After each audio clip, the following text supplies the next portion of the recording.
Welcome to The Shift with Mike and Joe. Are you ready? Are you ready? The Jimmy and Shift Joe. with Mike and Joe. We nailed it that time. Awesome. All right. So this is episode 17, and we have Steve Boucher with us today. Thank you for coming all the way from Rehoboth, Yeah, Steve. thanks, Steve. Yeah, I'm glad to be here. Much appreciated, Thanks, man. Thanks, Mike. I first met you when you were booking at Annie's, I think. That's the first time I met you. You probably don't remember that. I do. Okay, I'm good. actually still in contact with them, even though it's closed down. Yeah. But Joe, you moved this right in the way. I would say, saying. yeah, 6-7 years anyway, right? Yeah? You don't say. No, I'm just kidding.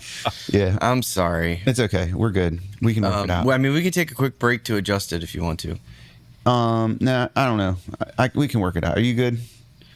You're I'm good. All right. I mean, Can you see Mike's beautiful hair well enough? I'm going to sit around up more. the microphone. I'll sit up taller. How about that? All right. All right. Now I can see your eyes. Okay. Cool. catch great. the wave. Yeah. So, I meant to ask Dale what he thought about your hair. Steve, if you were going to rate Mike's hair on a scale of 1 to 10, 10 being the best, 1 being piss poor, how would you rate it? I think it's a little more, looks like blow dried today. You know? Oh. Sometimes it's a little, it's got a little slickness to it. You're but, always touching your hair in the I middle think of it's the a blow rating. dry situation. So I think you're in the 7 range. I know you were 4 the last okay. couple shows. So the ago. blow dry is working. 4. It's funny you noticed that because this morning I turned on the bathroom heater and I went down and I blew dry it. Like We had that. the In the window down bathroom in the heater? car. Yeah. Yeah, okay. You said about a 7? Yeah. Yeah. All right. Well, I'm going to give it it does look pretty good today. But it's kind of like, it doesn't have much character All right, today. come on. We don't have a lot of time. Today, it's like kind of, I'm going to give it a 6.7. All right, thank you. Mm-hmm. So, can you kind of tell us a little bit about yourself, what you do nowadays, Sure. how you got into it, what you used to do, like, because I think you weren't always you're a full-time musician, music guy now, right? Is that Pretty much. So yeah, how'd you get there? So I was corporate America for, say, 35 years and enjoyed it, moved around quite a bit, worked for larger organizations. They were usually the top or 1, 2 in their industry. So a lot of action, a lot of big cities, and moved like 7 or 8 times. And then we got to the D.C. area and moved once from Davidsonville to downtown Annapolis, and then we stayed there 22 years, I'll call it. Okay. And we wanted my daughter to stay in one spot, because as growing up, my wife and I moved a lot. She was on the military side, and I was with all the corporate jobs, So I wanted to stay in one spot, so that's what we did. And then she went to college, and probably a year or so into that, then we decided that we wanted to finish in the beach. We had a second home down there for 19 years and sold that and had something built, and we've been down there 3 years now. Awesome. And so how did the music thing come around? Did you start doing? So I was doing music junior high and high school. Went from a 4-piece band to a 10-piece band, and 10-piece. Wow. What kind of music were you playing? Big band. Pretty much anything. Kind of like a wedding band type of deal, or No, it was rock and roll. From we started out a 4-piece, and we're doing all the Zeppelin and Beatles and stuff like that, and then we got into Phil Collins and gonna need a couple more drummers. everything. Yeah. And so back then there was a few clubs we could get into, and then it grew from there. Then we were doing bigger shows. We were opening up, doing half times at the Carrier Dome for Syracuse basketball, and Wow. Cool, so man. big stuff in front of 20, 30,000 folks. And what age is this for you, roughly? I was 18, 19. Okay, so like you you're know, still. that You were kind of playing in front of 20,000 people at 18 years old? Yeah, but it was a sports event, and then the halftime, the other half of the dome was all your eatery and the entertainment, and so we did the entertainment there. So. That's awesome. Yeah. So it was pretty good. A lot of action with that, and then we did clubs and stuff like that, and there was kids clubs, and then we did all the school dances throughout Central New York and stuff. And then I went to a duo, and then solo, a duo, and then went solo probably the last 5 or 6 years. Just became easier to schedule and do everything. I could decide right on the spot if I wanted it. Yep. And then I just narrowed down what I wanted to do. So now I probably do a third of my work is corporate work. A third of it is probably 25% is weddings. And then 25% kind of some local stuff, 3 or 4 venues that I like. I have some residencies at. And then private events. I'll do private events, probably 25%. And then I think then I'm doing a lot of some original music at house concerts, original music venues, those kind of things. Cool. So that's how I kind of round it out. And I want to keep pushing more and more in that direction. The originals. Yeah. Okay. How would you describe your original music? Like what kind of music? Americana folk, upbeat, some beachy, some, slow down kind of stuff. But I think it kind of fits a little bit for everybody. It's got a little late 70s kind of vibe. Kind of maybe a Jackson Brown, a little James Taylor, a little Springsteen in there, kind of mix. Where can people hear your music? Everywhere. It's on all the platforms. It's in CD version, and but you can go to Spotify, Amazon Music, any of that stuff. And Steve Boucher, or SteveBoucher.com, and you can take a little listen. Cool. Pick up the merch. Nice, man. You're the first guest who has brought merch with us or with you. And since you're talking about your album, you want to hold up one of your albums right there to that camera so they can see what it looks like? Oh, Mike will grab it. We've got you restrained in there. Sure, here we go. So here's the first one that was recorded in Nashville. Had a nice group put together, and it's called Living. And it's just about transitioning through life and different things that you go through. And, if it's relationships or place and time where you are and the impact on your life. And then something a little more beachy is Gone Coastal. And so this is on the boardwalk in Rehoboth. Cool. I love that photo on the back of the album. That's really cool. Yeah. Oh, yeah, that's nice. So, catching a little wave there. So, and I'm working on a third one now. So that'll come out into the year, beginning of the new year, based on production. So when you do private, I would imagine weddings, you're doing cover songs most of the time, right? Or not necessarily? Yes and no. I mean, if you go on my website, a lot of people will, when they find me, they'll most of the stuff that I promote on my website is original music. Okay. And so they'll say, hey, we really would like you to play some of your music and then mix it in with this kind of genre or whatever. Okay. And they might give me a couple of examples. I just spoke to a couple 2 nights ago, and they threw out some songs and different things. It was for a second wedding. Mm-hmm. And I seem to do like probably 70% are second weddings. Now, obviously the rate is like 50% divorce rate, but at the same time, it just seems to be a link with me. I don't know what it is. You're not playing a lot of 20-year-old first-time weddings? Not really. I've done some proposals. Like this wedding is going to be on a boat, but I did a proposal right out of Lewis last year. We went out on a boat, just him and his girl, cool. And I'm waiting for him. There's dolphins jumping. The sun's coming down. We're going past lighthouses and stuff like that. And I'm like, you're gonna pop the question or what? And then we're just about 2 minutes from docking.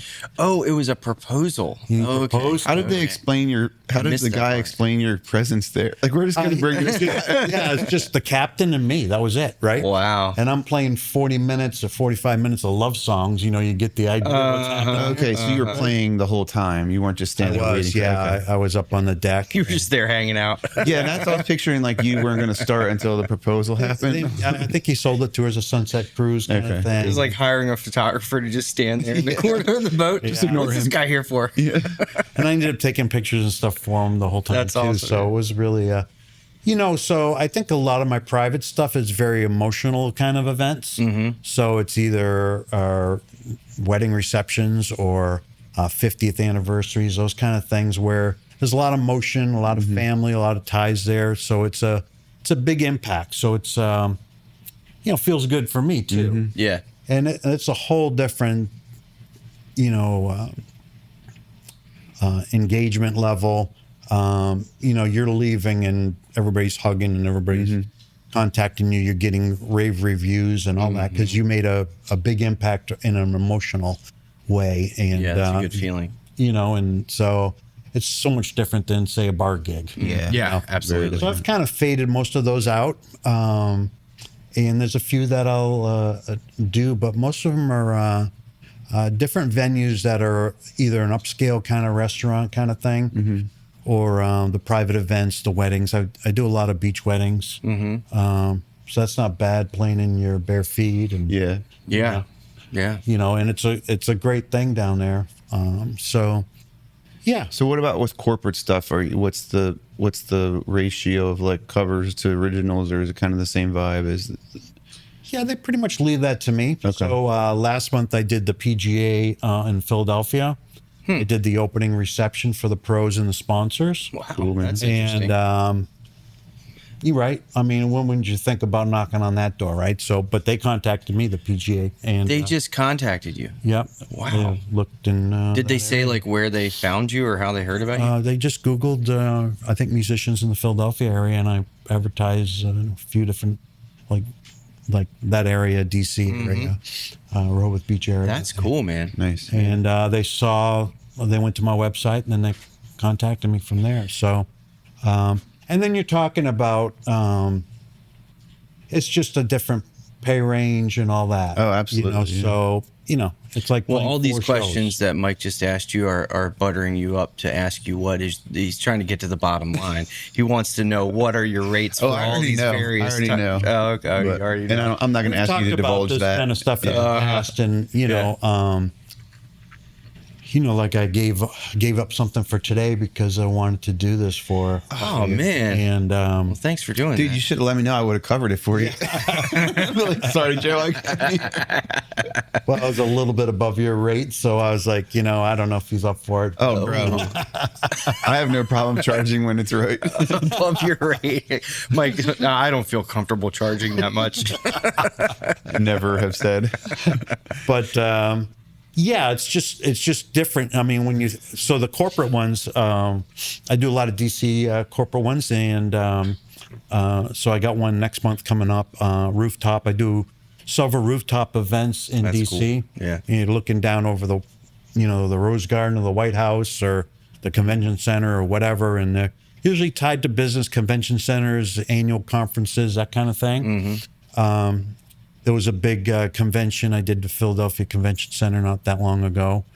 I'm doing the Annapolis Boat Show probably for the 6th year. Nice. There's Yeah, a that's a big private event inside the show after the show closes on Saturday night. Cool. And I'm the only entertainment. I would guess that you must have a very large repertoire in order to play these types of events. How many songs do you think you have on your song list? Oh, probably 600, something Yeah, I like was going to that. say So, it's got to be a lot. but I kind of, I think about it in advance. It's not on the fly for the most part. I try to kind of lay out in my head, or sometimes I'll put it down.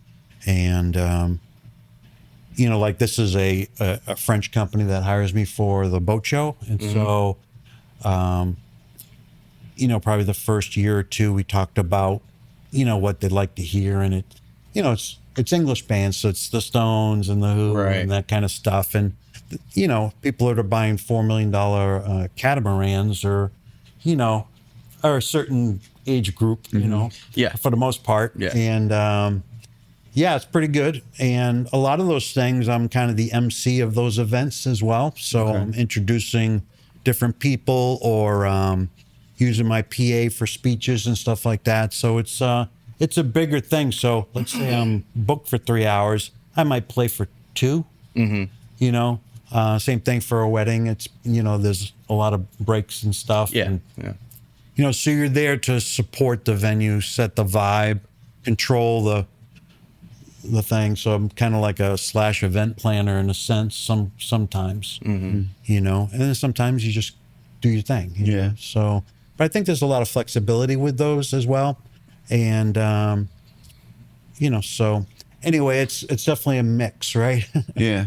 When I was on this side, I started doing it, but probably the last 5 years, it's been pretty solid, what I explained. And correct me if I'm wrong, but based on a previous conversation that you and I had, that sort of came from, you got like a yacht club gig, and then from that you got something private, and then it sort of snowballed from there. Does that sound pretty accurate? Yeah, so I got hired exclusively from the Annapolis Yacht Club and just started playing there pretty much every week.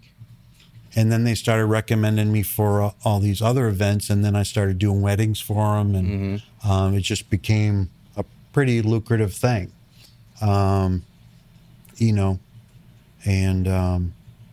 I did a couple other kind of places in town similar to that where they were having private events, on the second floor and stuff. A couple of the other restaurants off of West Street, and those worked out as well. So.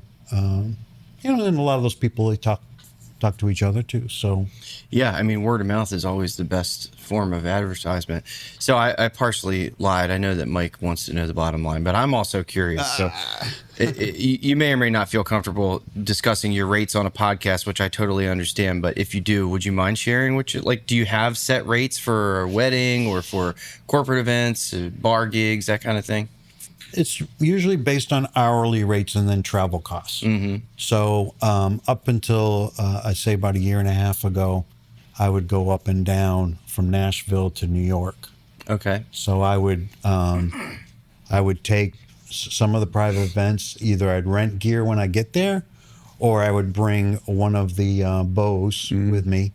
And then I have a larger suitcase I would check, and it would have my mic stand and a speaker stand and my other gear, and then I would carry the Bose and my clothes and in my guitar. And typically I would fly Southwest, and I just put it right above me.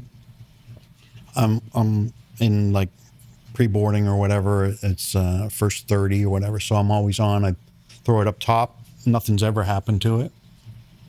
And I would go and do these events. And usually it's, 50 to 100 people where the speaker is, it's not a concert, it's a vibe. Yeah. And so it'd work out fine. Typically I would have it at 10 o'clock, maybe noon, but it would never be cranked all the way or anything. And it'd work out fine. And it was light.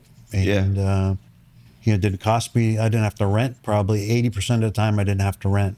Nice. If it got to be 150 plus people, then I would, go to a Guitar Center or something and pick it up in the rental and ensure they had, I could drop it off that night or the next day before I flew out, Cool. But I tried to do quick in and out, There was a few times I could do same day, but most cases, no, I'd have to stay over, which was okay. So I built that into the cost. So I get that cost.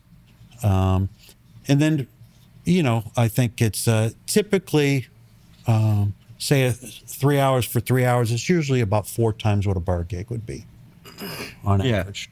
So I typically charge from, say $5.95 to $22.50, something like that, depending on the situation. Yeah. And the corporate stuff would be on the higher end, depending where it is and distance and what they want me to do. Is that on top? That's on top of the travel or is that including the travel and cost? I would say probably in most cases it would include it. Okay, gotcha. Yeah. So, but you're also getting a little trip out of it too, which is probably pretty fun.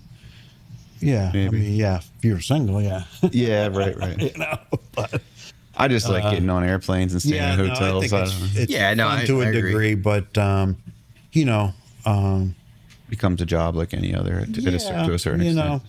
I'm trying to be cost effective as well and get in there, do its thing, but Mike likes to be cost effective. Yeah, I'm very cost effective. Yeah. So that's cool. And then you also, coincidentally enough, I might be using the wrong term here, but you like represent, or you're a performing artist for a guitar company that happens to have the same last name as you, right? Is it? Yeah. So about 7-8 years ago, I was looking for something different, something to inspire me. I was playing all different kind of brands of guitars for years, and I was looking for something different. And so I narrowed it down to 3 companies, and they all seemed to be Canadian companies. And the one I ended up with was Boucher. Just happens to be my last name too. And is that a common Canadian last name? it is in Quebec. Okay. It's not like Smith, but it's close to that. Okay, You know, gotcha. it's in. And anyway, so I bought my first one. I bought it from a shop in Toronto, and still have it. It's probably my workhorse. It's not one that I brought with me, but it's actually getting a refret job. That's how much I've used it. Wow. Right now. So it's great guitar. And the reason I went with Boucher is all their guitars are Adirondack spruce tops. Okay. So they use the very best soundboards that you can get. And they're smack dab in the middle of the Adirondack forest. So they work with the forestry folks, and they find something special. They go out there with them. It gets cut down, and it gets delivered to their shop. They cut it right there at the shop. Then they grade it, they age it, and it goes from there. So they grade about 20,000 tops a year. Wow. They keep about 3, and the rest they sell off to, the big 3. Wow. And so the tops you might be getting from the big 3 are coming from Boucher. And you said that they keep Cool. 3 tops? 3,000. 3,000. Okay. I was like, wow, that is Yeah. really I selective. thought the same thing actually, so don't feel bad. And then the top 2 or 3% become master grade as they grade them out, and they'll have different qualities, like a little bear claw or just the tightness of the grain. So I feel like I'm going to grab one of these guitars and hand them Sure. to you, because none of the cameras can see the guitars that we're all looking at and talking about. So we're going to hand it to you so you can. Oh, I like show that it off. headstock. Yeah, so this one here is the 20th year for Boucher. They started in 2005. Okay. So this is the 20th anniversary, and this is the 20th anniversary model. Wow. So the things about the guitars are you have this is a master grade top, abalone rosette, has a koa binding, and abalone pins, ebony fretboard, a mahogany neck, satin finish, ebony buttons, and it has a slotted headstock. And this is a hybrid. This is an OM hybrid. So with Boucher, what they do is they created a hybrid model instead of a triple O or a double O. You're kind of getting both. So the top end here is a triple O, and the bottom is a double O. So you're getting that boom, or that a little bit more bottom end here, but it's a little slimmer here, so it sits a little closer to your body. Cool. And it has just a nice sound and projection from the back. And Sapali is the back and sides, Yeah, and that's this is quilted, and it's called Sapali.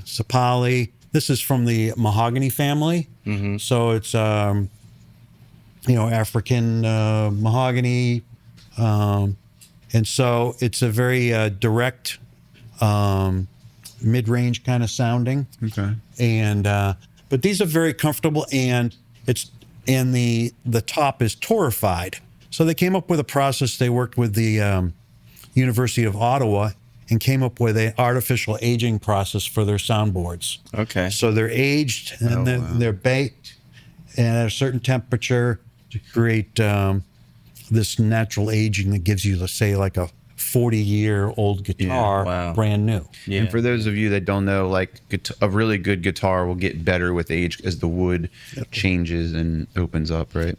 Yeah. So what the torrefication process does is it removes the moisture from the wood. Right. So now you have it's kind of looking at an old barn that's grayed out. That's because the moisture's been removed. Okay. It's called the ligament. And so once that's removed, then you're getting a lot of vibration. Mm-hmm. Then everything is done with sanding. It's all handmade. There's 8 luthiers that build these things. There's no chisels. There's no chance of an error or too big of a chip or whatever. It's beautiful. And so, so it's amazing. Yeah. Yeah, man, that looks like a really nice guitar. The sides, that sapelli or however you say it, on the sides and back, the quilted is really amazing looking. Where are you going, Mike? I was going to grab the other one. Oh, okay. I got to pee. You got to poop? So what's a guitar like that run? How much? What's the price tag on that? So that's just under 11. Woo! 11,000? Yeah. Holy This is about half. sugar. $11,000. I'm glad you didn't tell me that before I picked it up. This is half. This is their Graham Reserve line, and this is a fully torrefied guitar, so front, back, and sides. Wow. So very light. I'll let you hold it a second. I don't And touch it. this is a flamed Canadian maple. Yeah, that's beautiful Back too. and sides. So the strange thing about it is it's got maple binding as well. Is it's got kind of a combination of a mahogany and rosewood sound to it. It's not the harshness that you would get with a normal maple. It's a very pleasing sound to it. And but the fully torrefied is, it's great. It's very stable wood where altitude or humidity doesn't impact it as much. Yeah, that's good. That's so. Well, it's kind of crazy. It's amazing that that one, the top is torrefied, Right. but it's twice as expensive as the one that's fully torrefied. Yeah. Well, the wood is very. You're talking about bear claw on there, a really master grade top, What are you doing, Mike? Where are you want to feel it? No, I don't want to touch that thing. It's way too expensive. and a very hard to come by back and sides. The quality of it. So you're getting something that's very rare. So with the 20th anniversary, that's one of 5 made. Wow. One of 5. That is wild. That's actually number 3. And so you do like Mike, you have to talk into the microphone. Sorry. Hold on. So you do like showcases of these, right? You go to like guitar shows, and is that right? Or is that So after I bought the first one, a couple years in, they asked me to become an artist for Boucher guitars because that's all I was playing. I got rid of everything, and I bought another one. So I have 4 guitars that I'll tour with, and then about 2 years ago, I became a dealer for the Mid-Atlantic. So you can go to midatlanticguitars.com and you'll see my website for Boucher. okay? And so all I sell is Boucher. There's no storefront. It's all done over the phone and the internet. And Do you keep the stock? Or I do. Wow. So I would say about 50% of my guitars are custom made for them. And the other 50% come from my inventory. Wow. So, and then I'm buying a couple every month. I have right now 8 in inventory, and I buy, starting next month is 2 more through Wow. February right now. I do 3 major trade shows a year. Okay. Philadelphia, one down in Delaware, and one up in New England, Boston area. And so last year I did one in Chicago as well. So it keeps it pretty busy, so but I usually have 2 or 3 conversations with somebody, work with them to really come up with something that's just right for them. This is not only a piece of art, but it's something you'll pass down. You know, it's definitely an investment. There's no doubt about it, but you're getting something unique. Yeah. You know, so, and I understand it. I sold a couple guitars to get my first one. And mine was like 5,000. Yeah. You know, so I sold a couple and put in some money to get my first one, and then just worked on the other ones. I mean, even a $5,000 guitar is like, that's a huge investment. You know, I mean, 11,000. That's why I got to go to work with it after. Yeah.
Steve, that was some beautiful guitar playing. Thank you for that demonstration.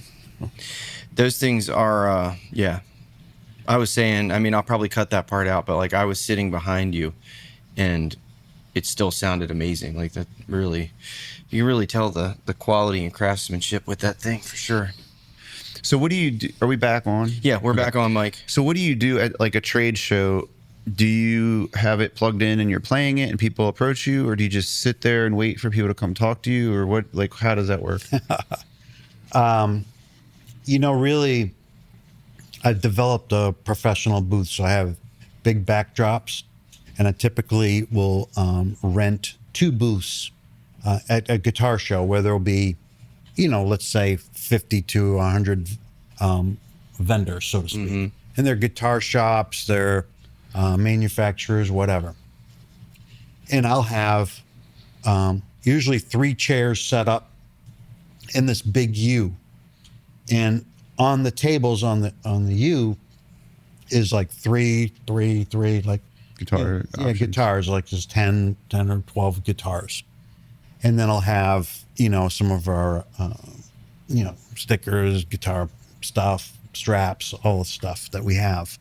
And talk to people about Boucher. Have you heard about Boucher guitars before? And tell them the kind of the short story, and then get it in their hands, and then they're playing them. And the last show that was in Rehoboth sold 6 guitars in that weekend. Wow. Oh, cool. Wow. So a little over 30,000 in a couple days. That's amazing. Not bad. So yeah. When Do those guitars have pickups, or are you miking it on stage, or what? No, I use K&K pickups installed. Okay. So I have them installed at the factory. Okay. I can install them after if necessary, but typically that's, you know, part of the questions I go through with my clients is what they're looking for. Sometimes the ones I bring in, I'll have them put in advance, assuming that somebody's going to want this Right. for that. Not necessary, but there's no real weight to it. So if you don't use it, there's still an in pin on there. You just put a strap on there. You never need to plug it in, and wouldn't hurt you. Right. There's no battery. It's the most natural sounding pickup system that I believe is out there. So K&K, is that what you said? K&K Pure Mini is called the Okay. model type. And so that's what I use, and that's what Boucher uses as their primary install pickup. Cool. Nice. So so it works really good. Typically, like if I use the smaller system, the Bose system, I'll go right into the Bose. No electronics, no nothing. Oh, wow. No pedal board or anything? Just straight into it?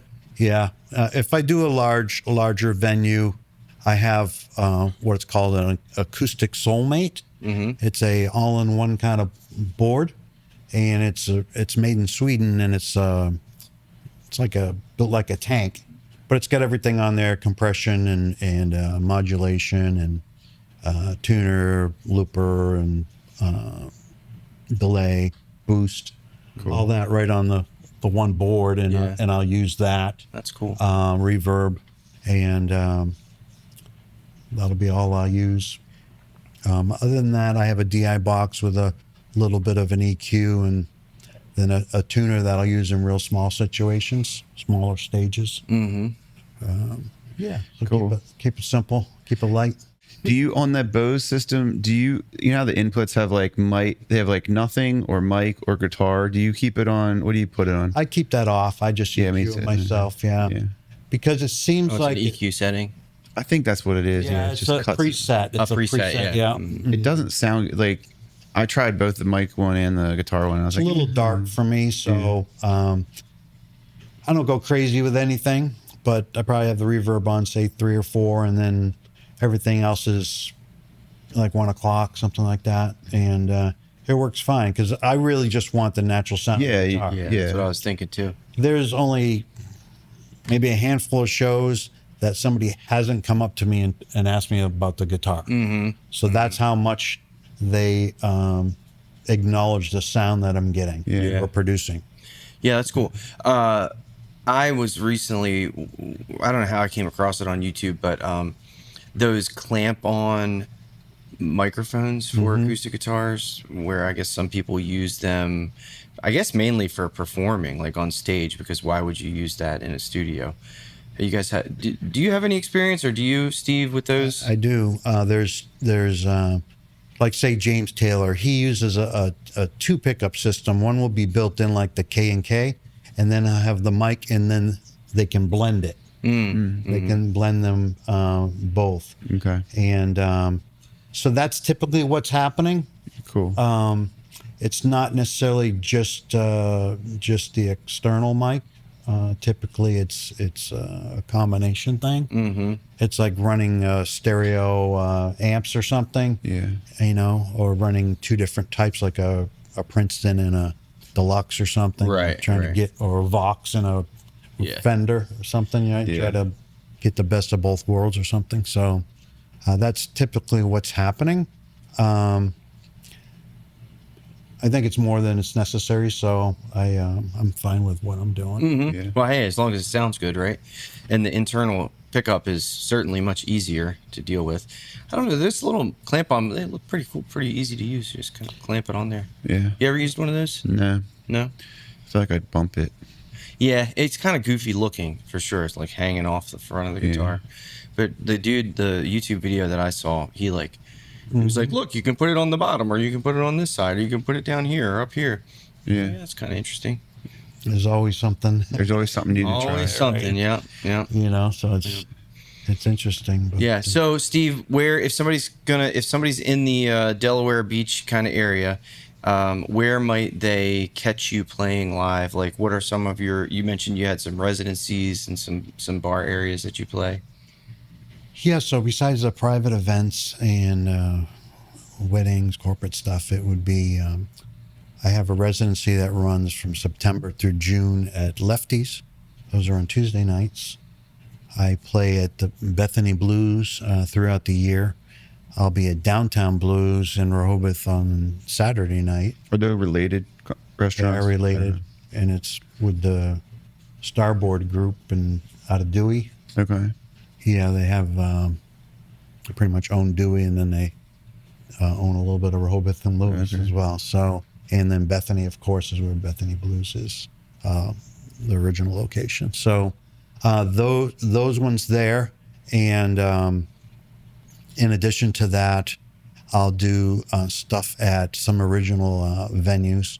One is Paul Cullen's, the Cedar Grove, the room at Cedar Grove for original music. I'll be playing 2 shows in November there. First one sold out. I'm doing a charity event for a fellow musician that recently passed, and we'll be donating back to her wife. And then also the Listening Booth, which is in Lewis, and that's an original venue as well. About 3 years now going. Cool. Played there 3 times, and that's a nice venue for about 80, 90 folks can attend there. And then the other one is owned by Paul Cullen. He was former bass player with Bad Company. Oh, okay, cool. And it's a dinner music theater, and it holds 62 people. Awesome. For sit-down dinner. And so it's a listening spot. Yeah, so you go there, and instead of going out to drink and have dinner and there just happens to be music in the background, right, this is the opposite of that. Yeah. You're going for the music, and then happens to be drink and food available. Sounds like much better types of gigs to play than a bar, because people are there to listen to you. Yeah, so it's a different mindset, it's a different level of appreciation. People are there definitely to listen. They're listening to the words. I try to provide some sing-along opportunities with some of the songs that I will sing, and just so they're making the connection, they're following the storyline and that kind of thing. And you want engagement, you want participation, and you want to provide a great experience if it's at a corporate event or at a listening room, And then in January, I have another, it's a house concert in Dover, and that's good as well. I played one on this side in the winter, and that was up in Jessup. There's a listening room up there that I played at. Cool. So, and then last spring, I did a tour in New England and did 3 listening rooms, and that was good. And went with a fellow Boucher artist, Canadian, that we did split sets. So that was good. So that's pretty cool. So if I can continue in that direction, it would be great. But I think mixing it all up is good too. Yeah, definitely. I'd love to get some listening room type gigs myself. Sounds pretty. I mean, bars are fun, but it always, Mike and I talk about it sometimes. I think all musicians do that play gigs like us. It's like when you're just the background music, and you ring that last chord out, and no one claps, or no one even acknowledges that you're done playing that song. You're like, all right, you guys don't care. Yeah. At least that's what goes through my mind anyway. Sometimes you're a little bit disheartened. You kind of. I had one yesterday, and it was a restaurant kind of one. And I called you about playing at this venue. It's Blackwall Hitch, which they have them in the Annapolis area, and I played their flagship in Odenton for several years before I moved over. And anyway, it's right on Rehoboth Avenue, kind of down by Tiki and all that, kind of across from that. Anyway, so I go there yesterday, and it starts early, and most of my shows do, and which is good. I used to be in the start at 9 kind of group, and now I'm in the start at 4 or 5. Yeah, that's nice too. So you're home at 8:30, and or sooner. And anyway, the first 15 minutes I'm playing to the staff, right? Right. And you're like, oh, really? And so I'll play whatever I want to play, Yeah. And but then then the next half hour kind of picks up.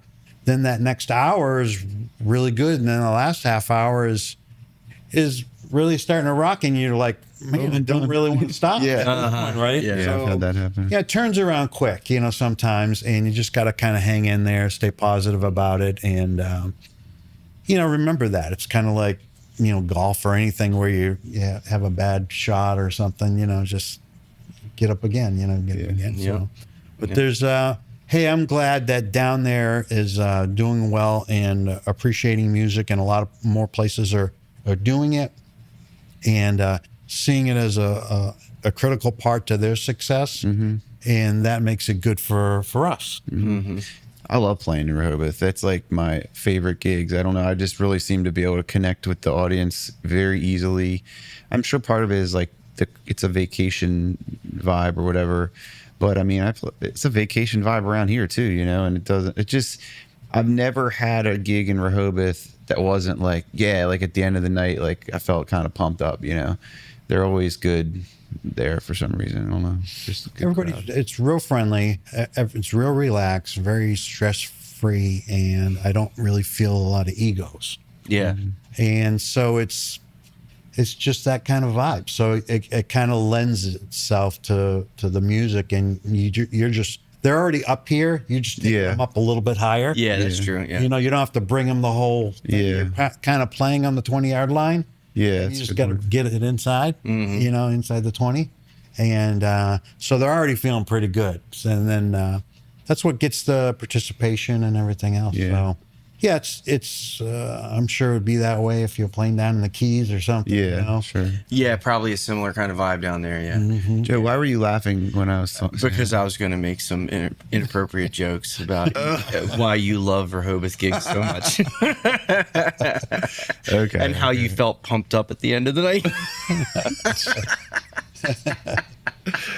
Oh, man. Okay. Well, It was all I could do to contain myself.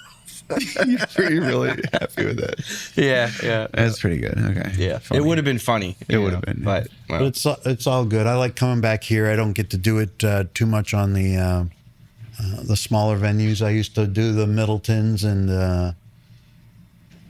the places down there, the Federal House, and all the Rams Heads. I played all that whole bunch. The only one I didn't play was Shore House. Oh, really? You're not. It's the only one you're not missing nothing. I didn't. Talk about playing to the staff. That's a place. If you want to play to the Really? staff, you can get a gig at Rams Head Shore House. You can play to the You staff. should cut that out. We shouldn't say that on the podcast. I said it, not you.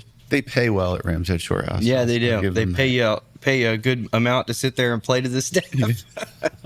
No, I've had some good nights there. There's too. it's really hit or miss, but every now and again, I haven't played there in a while, but I've had a couple, 2 or 3 times where I played there, and just like a big group comes in, and you know, it usually turns out good then because Yeah, they're they're trying excited, to, yeah. they're excited, they're trying to have a good time, you know, and it's so weird how that happens. You know, you were talking about gigs where you're playing to the staff for the first 15 minutes and then they slowly trickle in and, you know, it builds and builds. I've had ones where it was like that, and then there's an hour where a whole bunch of people come in and then they all leave again and then they come back again, and it's like, what is going on here? You know, you just can't predict it, you know? I think Mike said a couple shows ago about, you know, engaging the folks, like that first table that said, hey, they didn't like music or whatever, and then you kind of talk to them and you kind of, hey, I don't know that one or whatever, but you know, I would always say, hey, is there a genre that you like? You like the 70s, 80s, 90s? That's a good. And then they say, hey, how about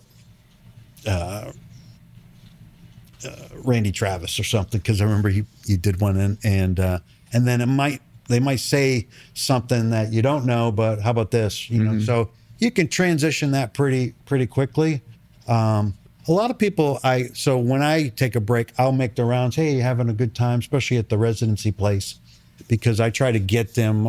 My job's really to get the place packed every time, and typically, you know, it's 100+ people, and that just makes it a whole lot different for the musician. It does, yeah. When you're playing a 10 or 100, and people are engaged, they stay the whole thing, and then when you're packing up, and within 10 minutes of you stopping, the place clears out.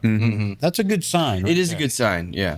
You know, so they hung out to get another round, to listen and enjoy themselves. They're relaxed. They're having a good time. And then the neighborhood's coming, and you know, this group, and this is 6, and this is 8, and this is a couple 4s. You know, that all tells a tale, or you know, or you see them tapping their feet. I think you mentioned, you know, or they sing along, or you know, they might be doing it, or they're just mouthing it, but they're engaged. You know, they're listening. You know, all those are the things that keep us coming back, right? Yeah. And you know, sometimes it's those little things. You know, Yeah, it is. You know, you're connecting. They might not be right in front of you dancing. Sometimes it's the last 2 or 3 songs that get people dancing. And you're like, oh, you know, why didn't this happen an hour ago? Right. But, you know, I think it really depends on where you are and stuff like that, and time of the night and stuff like that. Well, it sounds like you've really developed your craft over your career and focused a lot on not just playing music, but like providing that service it sounds like you take it very seriously. And, I'm listening to you describe like how your show is. And I just play songs that I like. And like most of the time when people ask me for a request, I'm like, I don't know that song. I have a list of about 50 songs, and that's being generous. You have a list of 600 songs. The way you were describing it, I was thinking like, yeah, you got to know a lot of songs to be able to like tailor your show to who you're providing it for. And that's worth a lot of money. It is. It's worth more, I think, than your average performer that can't necessarily do that. Yeah. Yeah, you got to find your. I think for me, I found my niche, and it's working well, and I'm able to pull back because I'll do, let's say, 3 private ones a month, and then I'll do maybe 4 kind of public events. Mm-hmm. And before I used to do 150 shows, now I do like 60, 70 shows. Well, that's the other thing. And I make more. Yeah, it allows you to do that, right? It allows you to narrow down the gigs that you're taking, charge more for them, because you're providing a higher quality product, and it allows you to do it's quality over quantity, really. It's basically what it is. I haven't looked for a gig in over 5 years. Yeah, that's awesome, man. That's really cool. Just it comes to me, and then I decide. I probably say no 70% of the time. Mm-hmm. Well, Steve, I hate to cut this short, but we're on a bit of a time crunch this afternoon. But yeah, man, thanks for driving all the way up here. It's been a great conversation. Hopefully we'll have Steve back at some other point so we can pick his brain about lots of other things, because I've got lots of questions. I know Mike does. And if he doesn't, he'll access ChatGPT, reference ChatGPT. I've been trying not to. At least you're not yawning on this session. Yeah, you kept him awake. Yeah, you were good. That was like he did use the bathroom, but tough. At least he's not. There was one early episode where he ended up on the floor. We were still recording, and Mike's laying on the floor. But yeah, Steve, thanks for coming out, man. Thanks. It's been a pleasure. Yeah, thanks. Nice setup. Nice seeing you guys.